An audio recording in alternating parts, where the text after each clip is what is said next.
It's the weekend and you have financial questions that need answering. That can only mean one thing. It's time for Jill on Money, the show that takes the mystery out of your finances. Here's your host, Jill Schlesinger. Welcome, welcome. It's the Jill on Money Show. It's the last weekend in July. I cannot believe it. This is the program that takes the mystery out of your financial life. We do that one listener at a time. So if you've got a financial issue or a life issue that's bubbling up, go to our website, jillonmoney.com, click the Contact Us button, and do let us know if you would like to come on the air live. While you're on the website, a few different things. Number one, you can support my Cycle for the Cause. 275 miles to raise awareness for HIV and AIDS awareness. Oh my God. Amazing. Number two, you can also sign up for our free weekly newsletter. It comes out every single Friday. Mark does a fantastic job accumulating all the stuff you need to know throughout the week. And then, of course, if you've got a few extra bucks, you can buy my book, The Great Money Reset. This is a way to have a framework to make big decisions in your life without blowing up the financial side. And you can subscribe to our new service. It's called Jill on Money Live. This is where you will have access to quarterly live webinars, lots of great bonus content that we're putting behind that paywall. The paywall, it's pretty low. It's a low wall, $35 for an entire year. So check that out. Jill on Money Live. Now, every so often we get a shy person. We do like to do emails. This is an email from Shirley, who says she saw me on CBS Mornings. Shout out to CBS Mornings. Thank you. And we were talking, I guess, about I-bonds. And she said, way back when I guess I was first talking about I-bonds, the interest rate has gone down substantially. And she says, now, would you still give a recommendation for grandkids? She has an 8-month-old granddaughter, another one on the way, and would like to do what my grandma did for me, gift her U.S. savings bonds that I cashed in for college. I'm hoping to hear from you. So Shirley, look, the components of an I-bond are a fixed rate, and then it tracks the rate of inflation. So you are correct. When we look at I-bonds right now, I think when I think I first talked about them, Mark, they were at like 7%. Is that right? They're not so sexy right now. They're not as sexy. So the composite rate is 4.3%. That was for any I-bond that is issued from May of 2023 through October of this year. And so what happens is that, as the consumer price index goes up and down, so do the interest rates associated with I-bonds. Okay, so you know what? I would say this. They're not quite as good. If you're really focused on it, you want it to be a savings bond. The question really is, do I get an double E bond or an I bond? I mean, if those are my choices, I'll go for the I bond. But have you thought about, Shirley, the idea of a Section 529 plan? A 529 plan will allow you to put money away for education. And it's actually even a better deal to use a 529 plan than to use an I bond. Money can go in there. Anyone can put money in, whether it's the parents or you.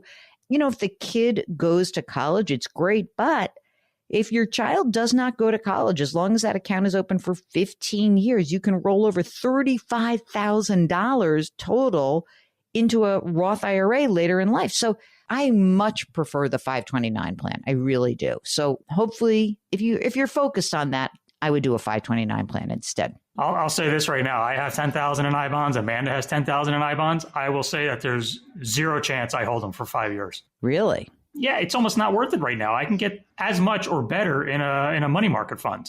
Oh, yes, the short term versus the longer term. Mark, you're so smart. Okay, Greg says, I've got substantial investments in the Vanguard S&P 500 index through the exchange traded fund version. With analysts now raising concerns that the S&P is overweighted and top heavy with 25% of the S&P 500 in Apple, Microsoft, Amazon, Nvidia, Alphabet, Google, should I diversify from what I thought was a diversified fund to begin with? If so, what direction should I go in? Okay, so this is a good question, Greg. I think that what you're raising is an issue that is called leadership, that more leadership in the index has narrowed. Now, we've gone through periods where every company is participating, but it does appear that these top tech companies this year are the ones leading the charge. One way to maybe diversify is to use maybe a couple of different indexes. So you might say, well, I've got the S&P 500 index. Maybe you should use a small cap index that will give you exposure to much different kinds of companies. Maybe you should have an international index. And maybe you should also have a bond index. We need to know more about you, of course, but I really feel strongly that for somebody who is worried about that particular issue, not that it's the most important thing, but it is worth at least considering how is the diversification looking with other asset classes? Less so within the index, and but what are the other assets that I want to add to it, and what will actually look a lot different than what I own? Now, Mark, do you care about that or not? No, not at all. We do get these emails. I know the 500 is very top heavy. It doesn't bother me. Most of our investments are in the 500, but I'm okay with that. You just let it roll because you think they'll be the leaders, I guess. That's the other thing. These are huge, well-established companies. I'm not worried. Okay, Karen writes, my husband and I are both self-employed. We each have Roth IRAs that we used to max out each year until a few years back when we made too much money. Good problem to have, But the bigger issue is we never know for sure what our income will be until it is tax time. We have 12 months of emergency savings, a traditional IRA, which is her former 401k. Husband has a SEP IRA. He contributes to that sporadically. She maxes out a solo Roth 401k each year, and they have a brokerage account. She says, I want to max out both Roth IRAs. I don't want to get in trouble if we happen to make too much money that year. This past year, I was able to max out my Roth at tax time. My husband didn't have the cash on hand to do the same. All of our accounts are held at Vanguard. Can we contribute to the Roth IRA throughout the year and then simply transfer the money into the brokerage account? Should our CPA report back that our income exceeds? I wouldn't do that at all. I would just wait till the end of the year and do it then, if that's the case. But here's the other issue that I'm looking at. So he's got a SEP IRA. Why doesn't he just put in a solo Roth 401k for himself? Wouldn't that solve the problem? The other thing is, she says they maxed out until a few years back when their income became too much. So is it still too much? And if so, how are they doing these? Are they doing backdoors? Because if she has an existing traditional IRA, he has a SEP, that's going to screw the whole thing up. Then no go.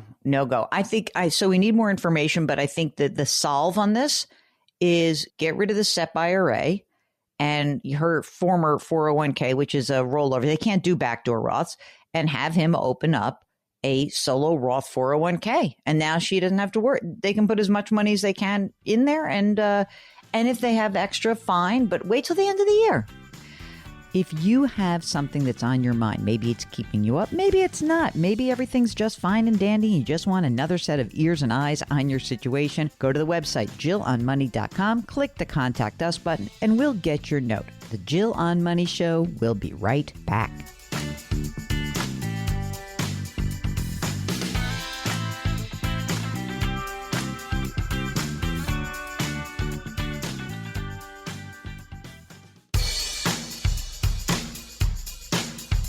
Follow Jill on Twitter and Instagram for more personal finance content. Just use the handle @JillOnMoney. Now, back to the show.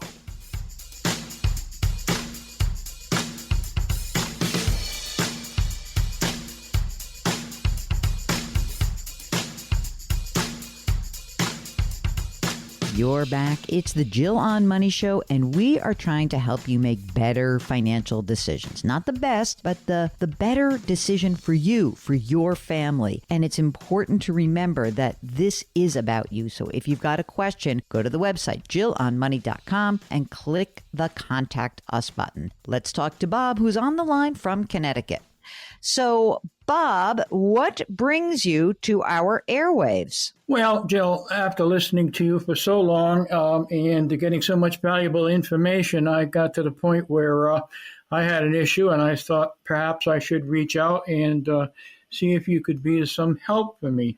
To be a little bit more specific, I've been doing a little research, and I've been looking at annuities, and I've been looking at brokerage CDs and brokerage ladders. And the reason I've been doing that is because I'm a little nervous kind of person, and I did what many people perhaps might have done recently.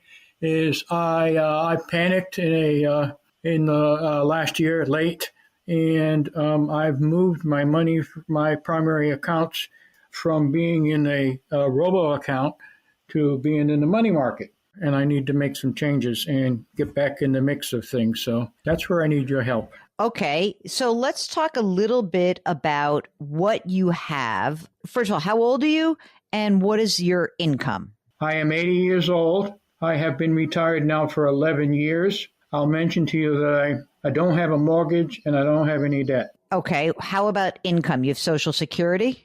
I have Social Security. I have, that is $3,100 a month. Okay. I have a Veterans Disability, $731 a month, no tax on that. Mm-hmm. I do RMD withdrawals, which nets out at $1,080 after I pay federal and state taxes in advance. And that actually gives me a total income of about $4,911 or somewhere thereabouts, or $58,900 annually. And now, the key question I'm going to ask you is, does that $4,900 cover your expenses that you are encountering on, and not like the base? I mean, really, does it cover everything, or are you pulling extra money out of your savings or your retirement funds? There are times when I pull money out for larger purchases, or I should say emergencies. For instance, 6 trees that are old that have to come down, and I've had to go to my savings to get those things done. I will confess that in the last 8 years, there are times that I've helped family members, grandchildren, or whatever, but that's something I'm not doing any longer. So all in all, it does cover my expenses. It gives me a cushion of about $9,000 annually. That's pretty good. So what about the money that you moved into cash? Let's talk about what the assets that you have accumulated. Let's start first with, you've got some traditional retirement accounts because you're taking your RMDs. How much is in the traditional retirement accounts? 2 traditional IRA accounts, and there is $240,600 there. I have a Fidelity Go account, which is where all my funds were, but that only has $51,000 in it. And is that retirement or is that non-retirement? Totally retirement. All right, what else you got? Tell me more. I have a Roth IRA, which has about 37% of the total value of $52,000 is in company stock, and the rest is in bonds. And what about non-retirement? Do you have a brokerage account maybe? I have a brokerage account, and that's $13,000, and that is also company stock. What about a boring savings checking account? Well, let me mention first, I also have a treasury bond for $10,000. I have a high yield savings account with $40,000 in it, and roughly about $9,000 in boring bank checking accounts. Okay, that's great. So the house is paid for, right? You said that? Absolutely. How much would you say it's worth? Maybe $260,000 to $275,000. And you're happy there? You can, be there on your own. Everything's good? Been in this house for 45 years, been remodeled, and it's in the country, and I love it. Oh, that's great. All right. So now we have this situation where you got spooked. And of the roughly, I guess you have around $400,000 that's invested, right? I know you've got some company stock, but I just want to understand the 2 traditional IRAs. You said $240,000. Is that all in money market accounts right now, not invested? Yes, that is the only that is not invested. Okay. Here's the thing. You probably are realizing that you're in very good shape. I don't think you need an annuity at all, in fact. if you want to really keep the risk down, because listen, you're 80 years old, you've done the, in my mind, you've done the hard work. So you've accumulated the assets you need. You can live on your income. Really, the forms of income that you have, forgetting about the required minimum distribution right now, are inflation adjusted. So you should be fine. You never had to take a lot of risk. So if you decided that you really want to try to keep the risk low, I don't think you'd want an annuity. I think what you could do is, I would say, of the 240, there's probably some amount of money you would feel comfortable having invested, right? Maybe instead of you've got Fidelity Go account, there's 50 grand that's in there. Maybe we move 40 grand back into that account, take the $200,000 and just buy some laddered CDs with that money and go to sleep at night and don't sweat it. If you feel like you can assume a little bit more risk, you could dip your toe in, but I'm not sure why you would need any more risk. I think that if you went out, let's see, if we did a laddered CD portfolio of 200,000, maybe I would only go out, I would do maybe like 5 years, go, 1, 2, 3, 4, 5 with your $200,000. And, maybe as the CDs start to mature, then you could just take your required minimum distribution as a slug when once a year, you can take that out from that distribution and you can decide what you want to do next. But there's always money turning over. So, I think if you had this $200,000 and you had a laddered CD for 5 years and you put that money to work, that's fine. Here's the one thing you can't do. You cannot wait for the market to go back up, blow out of your CDs and say, I want to get back in. You have to take some amount of money that you feel comfortable with, that you just would let go. And again, maybe if you look at the roughly $290,000 in these retirement accounts, between your two traditionals and the Fidelity Go, some amount of that, maybe 30%, maybe 25%, can be invested. And the rest, you just make the decision that you'll, instead of being fully invested, you won't be. You'll use your CD, you'll ladder some CDs for the next 5 years and go to sleep at night and don't worry. Can you do that? I can do it. You're a little bit more aggressive than I initially thought, but that doesn't mean I wouldn't be interested to do it. When I was looking for an annuity, I was thinking that, well, I would be good if I had my money in the Fidelity Go account, but I did it $100,000 annuity, which I've done a lot of research. I was never really totally satisfied with it. Yeah, so everything you're saying makes a lot of sense to me. And I don't think that you should go back. I mean, the annuity doesn't solve the problem to me. The core issue is, what amount of money can I invest and not worry about? And if it's, again, if you say, I'll keep the 50,000 in the Go account and maybe add a couple, just like 20 or 30,000, whatever it is, use whatever remains, buy your laddered CDs, and don't worry. We've got more answers to your financial questions. This is the Jill on Money Show, JillOnMoney.com. We'll be right back.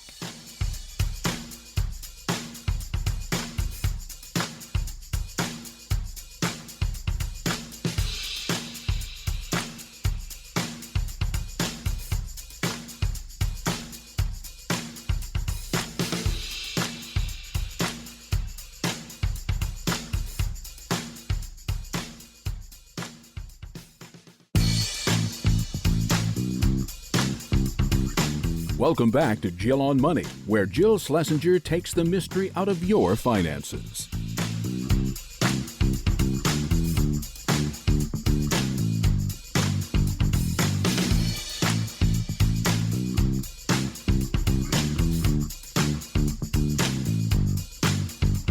You're back. It's the Jill on Money Show. Right now, we are answering a question from Maria from Colorado. What's going on? How can we help you out? So my husband retired in 2015 from a government job, and we deferred his pension. And I'm considering retiring in a year or two, but I've been researching so much and am trying to decide if we have enough money in liquid, how to manage the gap till I'm 65, and also manage our tax liability, especially after listening to the webinar with Ed Slob. We have a lot in pre-tax dollars. So let's get to some basics. First of all, how old are you? So I'm 58, my husband's 63. When you said deferred his pension, still deferred, or are you waiting for some period, or have we started it already? No, the goal is to defer it till he's 65 to max out. It's kind of like Social Security. The more you defer it, the more you get. So the plan is to defer it till he's 65. What will his income be at that time? At 65, when he claims that pension, what will it be? $92,000 a year. Wow. Juicy. And you're still working, right? I am. How much do you earn now? About $200,000 a year. Look at Maria clocking in. Amazing. Tell us about how you are saving based on your $200,000 a year of earnings. So we have right now in liquid, we have $32,000. We have $40,000 in I bonds and $51,000 in a T-bill ladder. I have a brokerage account of $42,000 and an HSA of $40,000. Mm-hmm. And then we have in Roth, my plan allowed us to do Roth in 2015. And so we have in Roth now $244,900, so $245,000. And I opened one for my husband last year for $500 just to start a Roth in the 5-year clock for him in case we ever wanted to convert. Now, let's talk about conversion, because it sounds like there's a chunk of assets that you have not yet paid tax on. So what is in your traditional retirement asset base? So I have a rollover IRA for $190,000. And then I have $721,000 in my 401k in pre-tax and $93,000 in an employer match in pre-tax. All right. So 190 at the rollover with Vanguard, 721 in the 401k plus 93, which is the employer contribution. What else do we have? So that's just over $1 million for me. And then my husband has $700,000 in a rollover IRA at Vanguard. So you live in a home? Yes. How much is it worth? So our primary home's worth $1.4 million. Oh my God. Looks like all those people from California moved to Colorado, boosted you up. Is there a mortgage on it? Yeah, so we bought it a couple years ago. We took out a mortgage of $200,000 at 3.125 just because we could. And I wanted more in liquid to do some things around the house right away, as opposed to really drain everything at the time. So we took out a $200,000 loan. Okay. And you said primary. Is there a vacation or a rental property? Is there someplace that Mark and I are coming to visit you in Colorado? Yes, please. So we also have a ski house that we share with another couple. It's worth around, let's say, 1.8 million now. It might be 2 because it's up in the ski area. And we own half of that, and we own that outright. So 900 grand is theirs. So yes. Jointly held. How does that work with the friend thing? You know, it's been working great. He's actually a financial advisor, so we can't use him. But we both are on the same page with money. We both pay cash for it. They use it half the year. We use it half. So it's actually worked out very, very well. Thank God. Okay, good. So how much longer would you like to work, Maria? You know, I think work used to be my life and my hobby, and I've found other hobbies. So every year I'm thinking about retiring more and more. So probably a year. The plan was I'd work until I'm 60, because then we'll collect my husband's pension and it'd be much easier. But I think about it more often. So that's what I'm funny how that happens. Yeah. I found a hobby. Good. I'm glad you did, actually. Do you guys have kids that are grown? We do not. Okay. And Mark, do you notice how all these plans work better with no children? Just putting that out there. If I look ahead in, let's just say it is 2 years from now, you get the 92 grand a year. How much more money do we need to pull from your various accounts to make this work? So I've been budgeting $120,000 a year, and I've started keeping track of it for probably a year and a half just to see what we really spend. Mm-hmm. And that includes what we need for healthcare and a pretty good travel budget just in case, just to have money there. So our essentials expenses would be covered by his pension. I figured out. So it's really, the other stuff. And I like our lifestyle, so I really don't want to pinch pennies unless I have to. And understood. Why should you? And you have plenty of money. So that's the other issue. I'm just trying to understand, where is your hesitation? Like, you could pull the trigger right this second. So let's talk through this a little bit. When exactly do you turn 59 and a half? What is that magic age? Next year, August next year, 24. in 24. So next year. So why don't you, can you give your notice? Like, how much notice do you have to give? Let me start with that. I don't know. I've been there for 21 years, and that's part of the hesitation is I've known it and it's safe, and I've known it for so long that, and they've treated me well for 21 years. So that's a hesitation. So I'd probably give them a few months notice. Yeah. You have no problems. Everything is great. A couple of things to consider. I think the reason why you first were calling us or talking to us was about having enough liquidity. I think that your idea about, like, let me build up liquidity is good. Right now, what are you contributing to your retirement account? I know that you're doing a Roth now? Yes, doing a Roth and maxing it out at 30,000. I started in my 20s because it was beat into my head that I needed to contribute to the traditional 401k. So always maxed it out. Yeah. The last few years been doing the after-tax backdoor rollover, but I took that out this year just to get more liquidity. So again, it's just a habit that's hard to get out of, even contributing the maximum 30,000 a year. I'm putting it towards something else. We'll get back to Maria in just a second. If you've got a financial question, give us a holler. JillOnMoney.com. We'll be right back.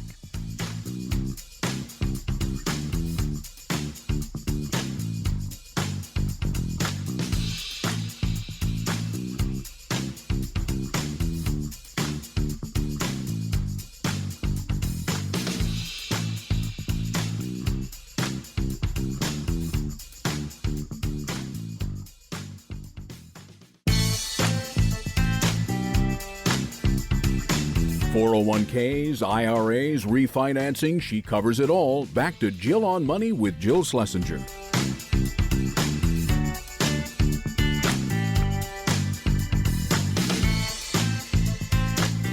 You're back. It's Jill on Money. And right now, let's get back to Maria from Colorado. We need a game plan for her early retirement. Could I convince you to just put up to whatever your match is? What's the match at your company? It's $2,000 a year. Just put in up to the match, and let's build up your liquidity for the next, we're literally talking 1 year. Okay. So for the next year, just go up to the match. That's it. And throw everything else into your liquid assets, because obviously when your husband gets his pension, we need to generate some money out of your accounts, right? Right. Easy peasy. But you don't need that much money, because really we're talking about from his age 65, when he turns 70, what will his Social Security benefit be? We started taking it because I think that'll go away because of his pension. So he gets minimal anyway. So it was right now it's $600 a month, just okay. So minimal. So I wanted to take it. Now mine will be, if we go to when I'm 70, it's $50,400. So we really just have 10 years where we got to pull some money out of your accounts, which is fine. I'm happy about that, because what we should start doing is pulling money out of your husband's pre-tax account, okay, every year, in order, not now, when you are, the reason why I asked about your retirement is I want to pull back the income amount, and we'll have you pay tax in the 22% tax bracket. So he gets his pension, it's $92,000 a year. Now you're going to start pulling out, let's call it, I don't know, $50,000 a year from his rollover at Vanguard. And you take that $50,000, you pay the taxes on it. So it's really more like, I don't know, 35. I don't know what the tax situation in the state of Colorado. And now you have your total that you need, his pension, and the money that is after you pay the tax on his distribution from his retirement account. And then we also squish down the minimum required distributions, which for him will come up before you. That's it. 10 years, you will use that money to fund the gap. Then when you receive Social Security yourself, then you will probably not even need that much money. And then we have to start thinking about, well, do we start doing Roth conversions or not for you? I don't know whether we should, because frankly, I want you to have liquidity, as far as I'm concerned, pull the money out that you need from your account. First, work on his, then yours will come next, and get the amounts down. And even if you had to take out, we'll see where the tax brackets are, but whatever that tax bracket limit is up to, let's see, right now it's $190,750. So, if you had to take $100,000 out of his account a year, you'll basically will deplete his account and then we'll have your account to deal with, but it'll be a lower overall, your pre-tax amount will drop down. And this is what you will live on. This is what you will do to finance this.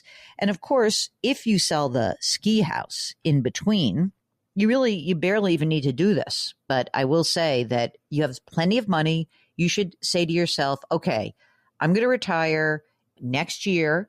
I'm going to have it in my mind. It's going to be the summer. I don't know when. Maybe you should do it before the summer because it may be nice to have a summer without working. So what if you gave your notice March 15th or something like that? And you said, I'm staying here till the end of the second quarter. What do you think? Do you think they'd be okay with that? Yeah, I mean, I think they're starting to ask me like what my plans are because I think they're getting nervous because there's nobody right now to replace me. Well, I mean, look, if you give them plenty of notice, then, maybe if you want to, you can do it after maybe you do it at the beginning of the year. Maybe you say, look, I just want to give you the heads up. I'm giving you 6 months. Let's look for somebody. I'll help you find somebody. I'll help you train somebody. I'm done June 30th, whether you find someone or not. That's a lot of notice. And then you have the summer. Oh, I like it. Isn't this a good game plan? I like this myself. Now, do you have all of your estate documents done? We do. Since we didn't have kids, we kind of delayed doing it. But now that we have quite a bit in assets and I have 3 dogs I want to have taken care of. So, yes. Yeah, what kind of dogs? An Irish Wolfhound, an Australian Shepherd, and then a mix. Ooh, this sounds like big dogs to me. These sound like Colorado dogs. Okay. And if you want to sell the ski house, I mean, is there some mechanism by which, like if you said to the partners, look, we're done. We really are done. Maybe it's not this minute, but maybe it's 3 years from now. Is there some mechanism in place where you can trigger the sale or they'll buy it from you?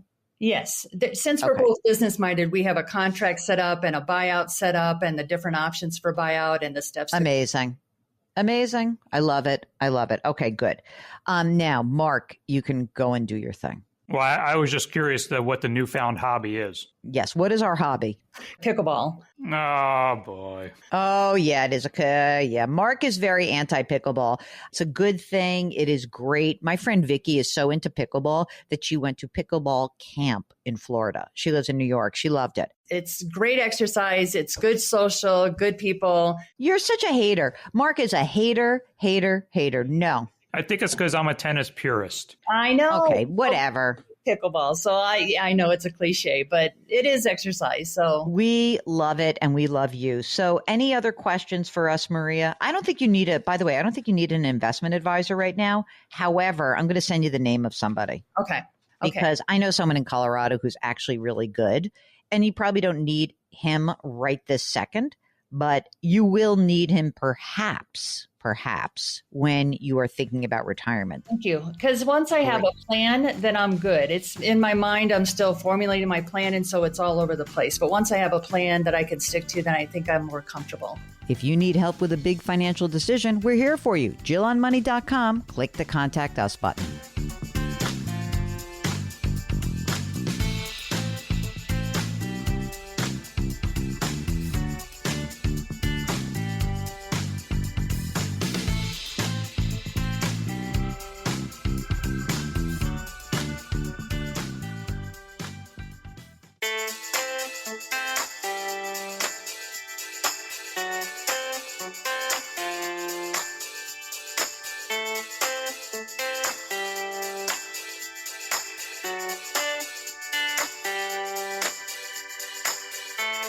You're back. It's Jill on Money. And before we conclude the first hour of the program, we like to take an email. And this one is from Melissa, who says, I have tried to find a good financial planner for myself. I am 60 years old, I'm divorced, and I've got a total net worth of about $500,000. Nobody will take me except for junior financial planners, and this has not served me well. Can you please offer recommendations? Oh, sure, Melissa. So listen, I think that the big problem here is that you may be knocking on the door of a firm that has some minimums and they want to accommodate you, but they're not quite sure how to. So when you think about this process, I'd like you to consider what it is you are seeking. Do you need actual planning work? If that's the case, you may want to check out one of the big companies that has financial planning as an add-on to their financial management. And what am I talking about? I'm talking about a company, say, like, let's say Vanguard. Vanguard has something called the Personal Service Advisor. The minimum amount that you need to qualify for this is $50,000, and by far you've exceeded that amount. Now, they'll hook you up with a certified financial planner. Now, it may not be the same fabulous customized advice that you'd get from a firm that charges a lot more, but maybe it would suffice. Maybe it's exactly what you need.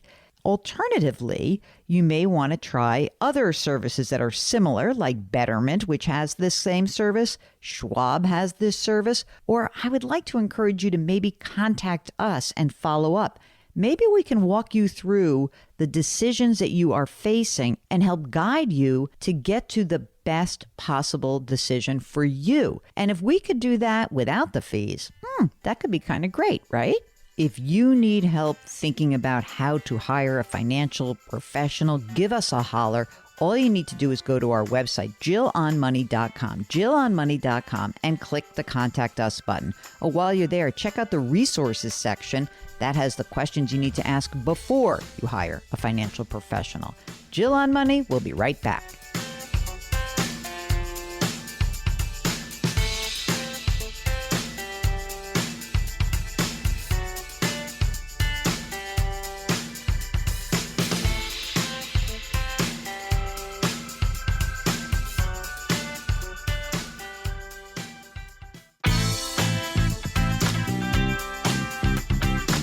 It's the weekend, and that can only mean one thing. You're listening to Jill on Money, the show that takes the mystery out of your finances. Here's your host, Jill Schlesinger.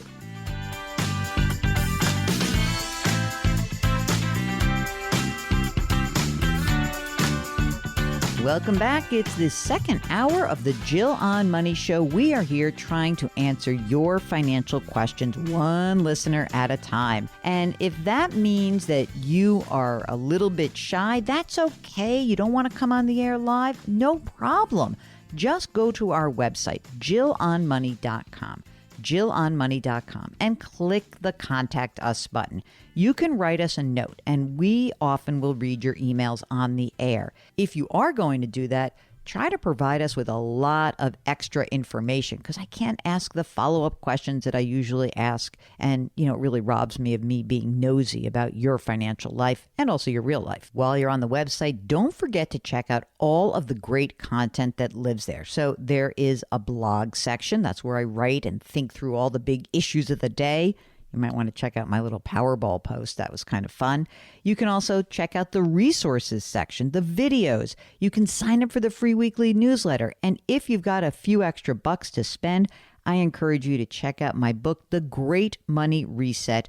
This is the book that I wrote after all of my conversations with people like you who helped me provide a framework for anyone who is considering a big change in their lives.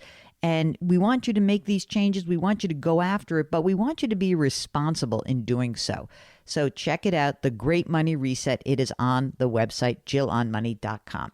Right now, we're going to do an email. This one is from Craig. Hi, Jill and Mark. I enjoy your podcast. I've been listening for about a month now. I love the new people, Mark. This is good. And Craig wants to have another set of eyes on their financial picture. Would appreciate insight on the situation. Okay. My wife is 43. She makes $103,000. I'm 42 and I earn $125,000. She's in education. She'll have a pension at age 60. $55,000. That's a lot. She will be retiring, or at least planning to, at age 60. She has a 403B, but there's no match, no Roth option in her plan. So now we are debating halting her contributions due to the high fees in the plan. The question from Craig is, should they divert their money somewhere else, lower fees? She contributes $850 a month to her 403B, and she gets a medical subsidy to cover medical benefits up until Medicare age at 65. Okay. Craig has a 401k Roth option. He does 10% traditional, 6% to the Roth. He gets a 50% match on the first 3% and 25% match on the next 3%. We have two boys, ages 16 and 13, $23,000 and $18,000 in 529 counts. Plan is for both to attend state colleges. They owe $96,000 on their mortgage, and that's a 15-year fixed, and the house is worth $350,000. We are looking to move up in home in the next year or so. I don't like that part of it. And all of a sudden, my plan got harder. Okay. They have an auto loan at 3%. Term life insurance, $1 million each. $125,000 in the Roth, and another $400,000 in rollovers in existing 401ks and 403bs. HSA, $15,000. Small emergency fund, $15,000. Expenses, $7,500 a month. Social Security puts us at $2,300 a month at 62, although we would not tell you to do 62. Okay. We live comfortably. We anticipate needing $12,000 a month in retirement, and I'm torn on paying off the car loan, opening and contributing to a brokerage account, beefing up our emergency fund, or funding the 529 account, or some combination. Okay. So let's just go back here. At age 60, she is going to have $55,000 of income, right? Mark, if I were to maybe, let's pretend that I can convince them to not draw Social Security at 62, but instead to make it 67. What's the right amount that you think I should put in there? What's my holding level, Mark, at 67? 2,800. All right. So it looks to me like they get pretty close. They got a nice income, by the way, because they have they'll have Social Security, right? They'll have basically $67,000 and $55,000, both with inflation riders.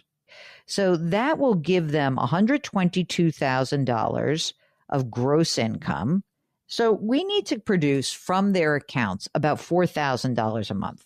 That's what I would say. All right, Mark, I would do all Roth for him, right? No doubt. He should be doing all Roth. Forget the split. Okay, so let's do, first and foremost, all Roth. Then I guess the other question is, so we have 17 years. If we take that $850 a month and we have the various to-dos, right? I wouldn't pay off the car loan. It's fine. They could beef up their emergency reserve fund, put money into a 529 account, and contribute to a brokerage account out of the $850. I think their emergency fund is pretty light. I'm not sure about why that's so light. Also, why are they saying that they have expenses of $7,500 and then will need $12,000 a month? That's a huge jump. Like, where'd that $4,500 come from, Craig? All right, out of the $850, I think that first and foremost, let's beef up your emergency reserve. And, if you got $7,500 a month, you got 2 months that's set aside. We at least want 6 months, right? So at the very, very least, for the next 6 months, just put the $850 into the emergency reserve fund. Now, let's presume he's got the emergency reserve fund. Do you want to do half in the 529, Mark, and half in brokerage? Or do you want to do all? Like, what do you think? I mean, I don't know if they're doing any contributions to the 529s right now, and this would just be increasing those contributions, but I'm kind of leaning towards using a brokerage account. I mean, I don't see any reason why she should be using the 403B. It's a bad plan. There's no Roth option. So yeah, I wouldn't use it at all. But if she's not going to use the 403B, then I think it should all be going into a brokerage account. Here's the other part. I think you have to do, you have to put money in the brokerage account. I am not clear about what this move up in your home is really going to be. And I will say this. If you have this mortgage with 7.5 years left, and you said, we are looking to move up in home in the next year or so, that means your expenses are going to go up. And you might need part of that $850 to pay for your increased expenses. So we need to know a little bit more about the house. I think that the house is going to be a big factor in this. I think you're on the right track of the 850. I think that if you're not putting anything into the 529 plan, I would say put 250 in the 529 and 600 in the brokerage. How about that? Make it easy. And if you are putting some money in, maybe it all goes in brokerage. And I need to understand, and I think you guys need to understand, how much of a move up are we discussing? You're going to be fine in retirement. That pension is amazing. You're going to be fine. But I will say it is very important that you don't go too crazy on the house, because I think that could blow things up. If you'd like to get in touch with us, just go to our website, JillOnMoney.com, click the Contact Us button, and write us your note. If you want to come on the air, just check the box. We'll be right back.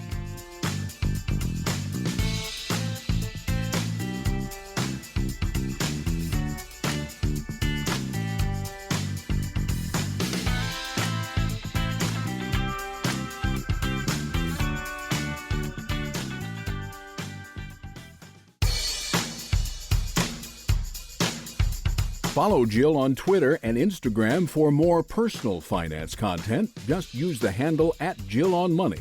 Now, back to the show.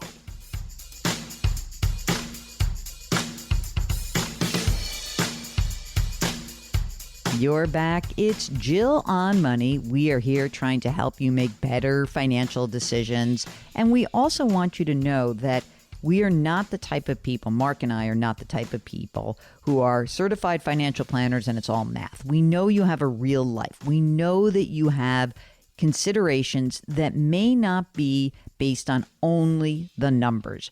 And to weave in the emotional part of what's going on in your life with the numbers, that's our goal. We want to help you get to the best outcome for you, and to make sure that we're doing so thinking about your real life and what's going on for you specifically, not your neighbor, not your coworker, you. So if you've got a question, just go to our website, JillOnMoney.com, and click the Contact Us button. If you want to join us on the air live, there's a little box inside there that says, yes, you're willing to come on live, and Mark will do everything else. It's that easy. Right now, we are talking to Lucy and Ricky, not their real names, from Pennsylvania. Welcome to the show. What can we do for you? Well, thank you, Jill. I want to tell you, I just discovered you a few months ago because as we're going into this phase of our life, I wanted to know more about, the investment part. I wanted to be able to speak the language and take over, for Ricky if I ever needed to jump in and do anything. But, we were thinking today, maybe I should have discovered you a little sooner before we decided to quit our jobs last week. Oh, wait a second. You quit your jobs last week? We quit our jobs last week, yes. Oh, my God. How do you feel? Fantastic. Do you feel free? Yeah, there are moments of, oh my God, what do we do? What did we do? Yeah. Or should we have done that? And then of, oh my God, I don't have to go to work today. But, mostly it's moments of, freedom. That's so great. Well, how old are you guys? I'll be 58 next month, and Ricky just turned 57. Okay, I'm going to presume because you quit last week that you have saved a boatload of money, and I'm excited to hear all about that. So first, let me find out whether either of you is entitled to a pension. Yes, I have a small pension, but I'm going to roll it over to a traditional IRA. What's the pension amount? The lump sum was $138,000. Payout was only about 4 or 5%. Didn't seem very good. So that's one part of your retirement. So it sounds like it was a cash balance Yes, pension plan, that's right? correct. Okay. Yes. So what else do you have, Ricky, in your retirement portfolio? What else is there? Okay, my 401k is $1,426,726. I'm going to say 1.4. How do you feel about that? I'll do one. Okay. What else? What else do you have out there? I have a Roth that's $86,000, Okay. and HSA that's $21,000. Any other retirement asset in your name, Ricky? No. Okay. Lucy, your turn. You got a lot of splaining to do. Sure okay, do. little throwback. Okay, what about your retirement assets? My 401k is about 1.1 million. Okay. I have an inherited IRA of about 5,000. Okay. A Roth of 116,000. Some company stock of about 6,500. Okay. And we have a joint brokerage fund with about 280,000. Okay, that sounds great. And do you guys own a home? Yes, How much would you guess that it's worth? about 200,000. Any mortgage remaining? No, Okay. Do you have kids? we have 2 kids. They are launched. Oh, nice. And now that you've given your notice, is there some desire that you're going to move somewhere else, or do you think you're going to stay put in Pennsylvania? I think we'll stay put. Okay. What about your needs in terms of your income needs? What do you need from to live your life? We averaged it out, and we're thinking about $7,500 a month. Okay, that sounds good. And I forgot to ask. You mentioned a brokerage account, but how about your just savings, boring cash savings? Checking, I-bonds, anything like that. We have about $41,700 in checking. What's your game plan now that you quit your jobs? What did you think was going to happen? We thought that we'd have a lot less time, that we'd have to think about things, like our brains are tired from our jobs. We just figured we would tap into the accounts somehow and pay ourselves times a year, and pretty much try to live the same kind of life we're living now, maybe hopefully with some splurges along the way. Okay. So when you said the $7,500 a month, did that include splurges or not? Yeah. I mean, that includes, a couple nice vacations a year. I mean, we could lower that if we had to, but that's over the last few years, that's about what we've spent. Do you guys have a Social Security benefit amount that you guys look it up yet on the Social Security website? Yes. I reduced it, based on, stopping working early. Well, we're not going to grab it, so don't worry. You don't have to reduce it. You're age 67, okay? What is the benefit amount for each of you? Okay. I am $30.75 a month, and my wife is $27.53. All right. So you just quit, so let me ask this question. Do you guys have any inclination about working part-time? Only because you're really young. So I ask that as would you, is that something that's in the future for you guys or not so much? I have less inclination than Ricky might. Yeah? Yes, Ricky, tell me about what you're thinking. Well, I've actually been doing that the last couple of years. Oh, yeah? Like what? Like how much is what I'm asking? 20 hours. Oh, really? How much do you make doing that? $85,000. That's a lot of money. So are you going to keep doing that? I have the potential to consult to my previous employer. Oh. It would probably be for more than that. Really? At least on an hourly basis. I kind of like that. I don't know that I'd want to do a whole 20, but I'd have to see how flexible the arrangement could be. But you could it's a possibility. But you think potentially that you could bring in, or would you be willing to? Let me ask you that question. Would you be willing to, for the next few years, bring in $50,000 a year? Yes. Okay. I think that's going to be important for you guys for a couple of reasons. Look, you got a ton of money that you saved up. You got $2.5 million. You got $200,000 in this Roth. You got the brokerage account. Did you say the brokerage was 200 or 280? I forgot. 280. 280 in the brokerage. Okay. But you know what? $7,500 a month is a lot of money. So we need to figure out how you get through from today to the next 10 years. Because you don't want to draw your Social Security early. There's no. Right. And one thing, Jill, that we are also putting into consideration is our health care. We've gotten it because of our age and not having anything through our work on the marketplace. So we are looking at trying to keep a lower income for a lower premium. Okay. So we kind of have to throw that, into the mix too a little bit, at least till we're 65. And hopefully we're not Did you hear that? on the wrong thing. Did you hear that? Because you want to get the tax credits, you still have to generate $7,500 a month. So are you going to? What's the limit on the health care? I've forgotten. They took the limit off, actually, until 2026. All right. So if you have no limit, then let's make some money right now. Okay. So here's what I think. You don't want to draw down. Obviously, you can't really draw down till you're 59 and a half. So well, that's not true. What? Oh, you're going to do the rule of 55? Yes, that's what we were thinking. Okay. So the rule of 55 would be for which one of you or both of you? I was thinking of using it for me since my balance was higher. Okay. Well, I mean, so for everyone listening, the rule of 55 is a way to access money, but then you kind of have to almost like annuitize your retirement account. You have to start taking out payments and pulling money out based on your life expectancy. And certainly you can do it. And I don't think it's the worst idea for you guys because you got a lot of money that hasn't been taxed yet. And so we're going to have to pull money out. We'll get back to Lucy and Ricky in just a minute. It's the Jill on Money Show, Jill on Money. We will be right back.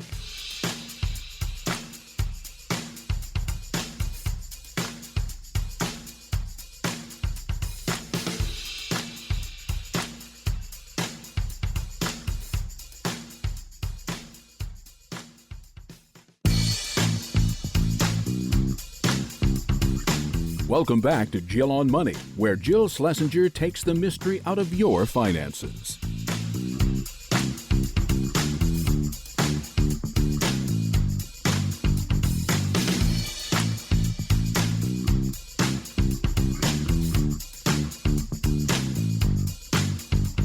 You're back. It's Jill on Money, the program that attempts to take the mystery out of your financial life.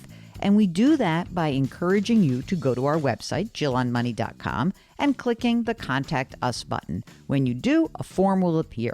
Complete the form. It's just an email, and it comes to us. If you'd like to join us on the air live, then there's a little box there. And Mark Talercio, best executive producer in the world, he will do everything else. He'll arrange to get you on the air live. Now, we're about to go back to Lucy and Ricky. I do that in air quotes, obviously not their real names. And I encourage anyone who's a little shy just to know that if you want to come on the air, we'll just change your name and where you're from. It's okay. If we're talking about a couple and your financial needs, it's kind of fun for us to get both of you on the air at the same time, like we are doing with Lucy and Ricky. So that's always available to you. Okay, let's get back to Lucy and Ricky. I don't think there's a problem here. I think that you guys are completely fine quitting. Did you run a lot of these numbers prior to retirement? Or, it's already done. So did you already run these numbers? Or had you just said, like, I have a sense that we're going to be okay? No, I've used some online calculators and tools and ran some numbers and explored, different withdrawal rates and their success rates. And what did you use for a withdrawal rate, just out of curiosity? Around 3 to 3.5%. Yeah, and I think it works at 3. I just did it back of the envelope at 3, and it works. Especially when Social Security kicks in. Right. So I'm exactly right. So I think you guys are fine. I think the interesting part of this is that because you have $2.5 million that hasn't been taxed, I would very much be looking towards pulling money out of these accounts. And, again, yours is larger, Ricky, but you both have a lot of money in these accounts. You want to pull the money out of these accounts so that you don't have to make these massive required minimum distributions. So it's funny. The reason why many people did not use the rule of 55 is they were like, well, I want to control how and when I get my money out of these retirement accounts, and I want to defer that as long as possible. I think now the thinking is shifted in that you want to get the money out because we know the tax rates are low right now.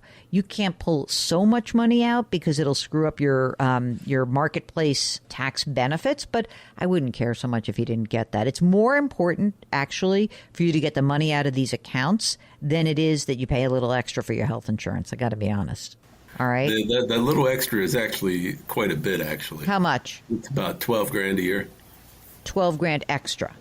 Yes, if we would, max out, if we would get no benefit at all. I mean, $12,000 a year is a lot, but I just want to point out that if you have a required minimum distribution in the future of, I don't know, let me just hold on a second. I want to do a quick. You're saying we could end up paying more than? You could end up paying more than that. Exactly right. So let's just pretend you're 75 years old and you have $2.5 million. It's $100,000 you have to take out, in addition to your Social Security, which is you'll have 60 something, 70,000. So now you're in a tax bracket of 22%. And so if you think that you're going to save a ton of money, the difference between, being in the 12 and the 22% is pretty vast. So that's why I said you have to be careful, because I don't know where tax rates are going. So you're right. I'm happy to have you get the $12,000 right now, but just understand the risk is tax rates pop on you, and that when you're in the future at 75, you're not at the 22% tax bracket, you're at the 30% tax bracket. You know what I mean? So just bear that in mind. There's some balance between the two. So maybe in the first few years, get that credit, see how you're doing, see how everything's going. But I don't see there being any big issues here. I mean, you can do what you want to do. You've done an amazing job of accumulating assets. You're in great shape. You really are. And I don't think there's not like, oh, I'm scared. Everything's good here. It's totally great, in fact. Ricky's motto through my life has always been, a penny saved is a penny not spent. Now I feel like I'm in the spending, hopefully a little bit in the spending phase. So do you see room for any bigger splurges? Sure. Between now and 65, I How guess. about this? Between now and 65, if Ricky's making 50, 60, 70 grand, yeah, absolutely. Absolutely. I mean, if you're working, especially in the early years, look, the money you don't invade early in your retirement is valuable over time, because again, that time value of money, it's working for you in this way as well. And so that's why if he can work a little bit and you don't have to pull money out, maybe you wait a year before you pull money out and you see where things are. But, that to me is how you build a little splurge for yourselves. And it doesn't have to be long. It could really be like 1 year, 2 years. He's so young. Ricky, you're so young. I am. I like to golf, though. Oh, okay. That's an expensive habit. But you know what? You've got money. You've spent your lives working, and you've done a great job. I just like that you both did it. It's a very funny thing to me. Like, we're done. I don't know many couples who do that. Maybe it was supposed to just be me, and then all of a sudden he decided as well. Yeah, he's like, you're not doing this on your own, babe. I'm coming in. Did you guys pop a cork a couple days ago, or what happened? We have, yes. Oh, yeah. Yes. Oh, yeah. I like that. I think you're in good shape. I really do. And I don't think there'll be any issues here.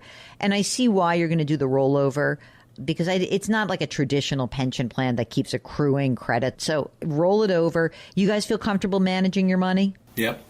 All right. I feel like they're in good shape. How about your retirement? How about estate planning? All done? Not all done, but every time I hear you say that, we talk about going to do it. We've got beneficiaries and all that done. Now, would you absolutely recommend a lawyer? Or I've seen, some of these online. Are you kidding me? You guys have a net worth of almost $3 million. Go get a lawyer. Okay. Go get a lawyer. I mean, I'm sorry, but really, yes, get a lawyer. Okay. All right. Isn't that easy? If you would like to join us and ask about your financial future, any goals that you might have, whether you want to quit your job or not, just give us a shout. Go to JillOnMoney.com, JillOnMoney.com, click the Contact Us button. The Jill on Money Show will be right back.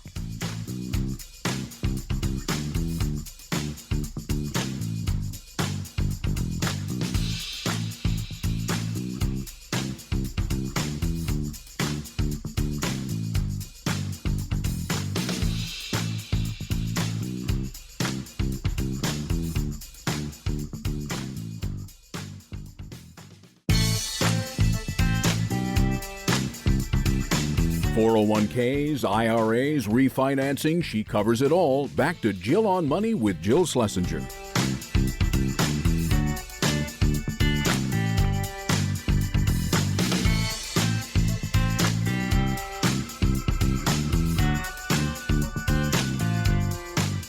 You're back. It's Jill on Money. And right now, let's take an email from Jonathan.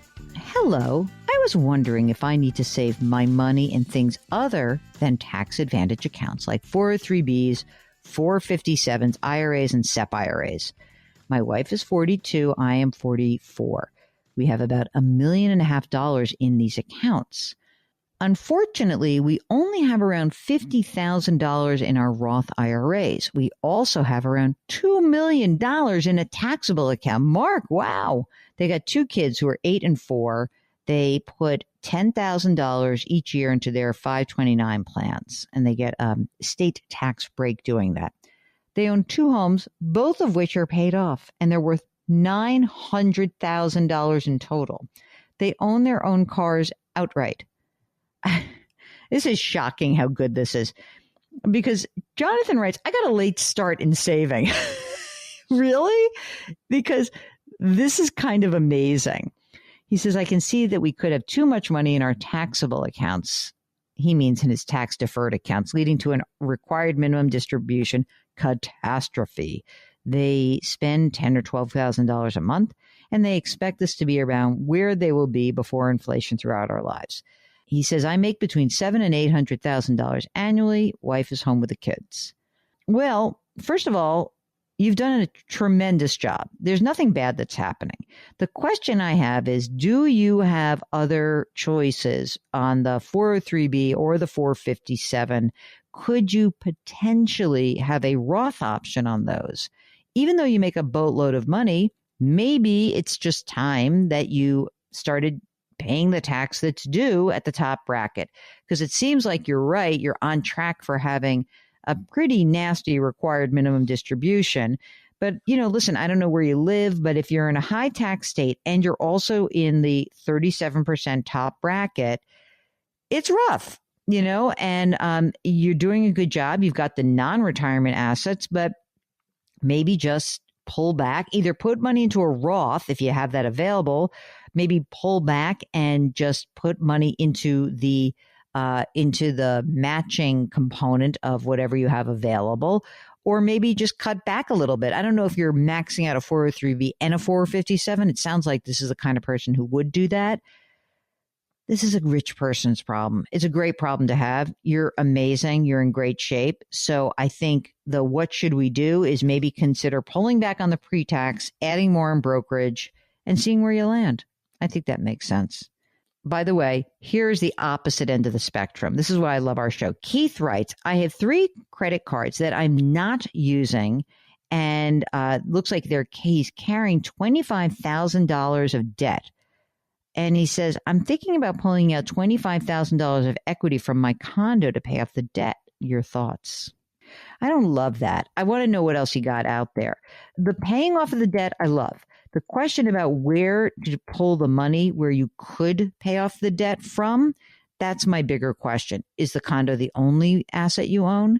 Is there a retirement account? Maybe we could borrow against it. If you're no longer racking up new debt, can you just try to whack that 25 grand down? That's one of those questions that needs a lot more scrutiny. Eva writes, I'm 71. I'm still working, though only part-time. My husband's 84 and he is retired. We are both healthy given our ages. We have a house that we love. There's approximately $1 million in equity. I'm thinking of a reverse mortgage so we can access the equity and use it as a cushion. Maybe travel, maybe in-home care for one of us if need be. We have 2 rental properties that have equity. We're not quite ready to sell those either. Your thoughts on the reverse mortgage approach? I wouldn't do a reverse mortgage unless it was my last asset. So my thoughts on that would be, if you have rental properties and there's equity in those properties, I'd much prefer you sell one of those than do a reverse mortgage, because he is older. It probably works well for him, but you're not so old. And I don't think that's the smartest decision. I'd love to know more about those rentals. I'd love to know what you're holding them for or who you're holding them for. And I'd love to try to convince you to access those if need be. So that's something I would love to chat with you about. This is from Teresa, who writes, my primary residence is New York City. I have a place in Florida and I frequent it 2 times a year for a couple of weeks. When I work in Florida for more than a week, I have to alert the HR department where I work that I'm in Florida, and it has to add my Florida address for tax purposes. I read that in the state of Florida, I will not have to file state income taxes. How does this work when I file for my taxes? Since Florida doesn't have state income taxes, I assume my paycheck will be more. Thank you for your time. Well, I think you're going to have an interesting question here because I don't know if New York's going to let you get away with this. I mean, it is possible, but because it's such a short period of time, New York might say, well, you know what? No, you're a New York resident. You're paying New York taxes on this. We really don't care where you work because your firm, if your company is in New York, I think you're kind of screwed. If you have a real question about this, is a perfect time to talk to a tax preparer or a CPA because they're not going to be busy right now. If you'd like to get in touch with us, just go to JillOnMoney.com and click the Contact Us button. Don't forget to check the box if you want to come on the air live. We'll be right back.